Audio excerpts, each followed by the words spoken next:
Syederalun Kementerian Agama Kabupaten Pidi, Jumat 1 April 2022 petang, menyerahkan surat keputusan bagi 68 pegawai pemerintah dengan perjanjian kerja atau P3K yang berlangsung di Aula Madrasah Aliyah Negeri Man 1 Pidi.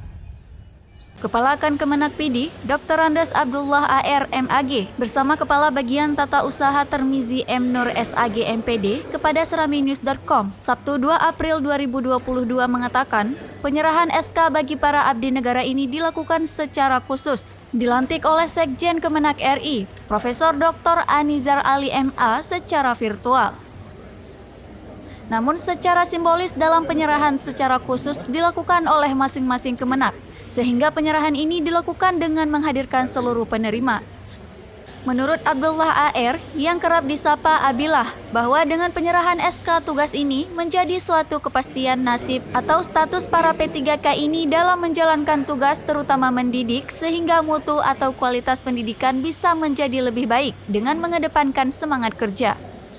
Terlebih dengan penyerahan SK dimaksud, hal ini juga menjadi motivasi besar mereka dalam semangat menjalankan tugas mulia.